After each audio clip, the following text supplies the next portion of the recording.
काफी सारे स्टूडेंट्स को डाउट आता है कि उन्हें बीबीए करना चाहिए या बीसीए करना चाहिए। तो वैसे तो ये दोनों कोर्सेज ही एक दूसरे से काफी ज्यादा डिफरेंस है, क्योंकि अगर हम बीसीए जैसे कोर्स की बात करें तो ये आपका टेक्निकल कोर्सेज के अंदर आता है, और अगर हम बीबीए कोर्स की बात करें तो बीबीए कोर्स जो आता है वो आपका थोड़ा बिजनेस मैनेजमेंट के लिए आता है, या फिर जिन्होंने एंटरप्रेन्योर जैसे स्किल्स सीखने होते हैं, लीडरशिप क्वालिटीज जिसने सीखनी होती है, या फिर आपका बिजनेस एडमिनिस्ट्रेशन के लिए जाना जाता है। बीसीए के कोर्स की बात करें तो ये आपका टेक्निकल फील्ड के अंदर आता है। तो यहाँ पर आपके पास ज्यादातर डेटाबेस जैसे कोर्सेज होते हैं, या फिर आप एआई एमएल जैसे कोर्सेज सीख सकते हो, या फिर आप यहाँ पे कंप्यूटर एप्लीकेशन और कंप्यूटर प्रोग्रामिंग सीख सकते हो। बीबीए की अगर हम प्रोफाइल्स की बात करें तो यहाँ पर आप आगे जाके सेल्स प्रोफाइल्स में मार्केटिंग एग्जीक्यूटिव के अंदर, या फिर आपका ब्रांडिंग एग्जीक्यूटिव कर सकते हो। इसके अलावा आप यहाँ पे बिजनेस डेवलपमेंट एग्जीक्यूटिव या फिर एचआर में जा सकते हो।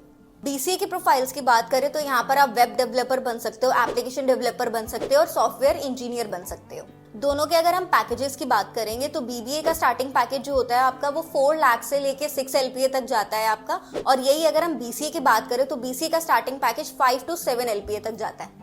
दोनों की अगर हम एलिजिबिलिटी क्राइटेरिया की बात करेंगे तो बीबीए के अंदर आपके पास 10th और 12th के अंदर 50% मार्क्स होने चाहिए, और चाहे आपके पास कोई भी सब्जेक्ट हो।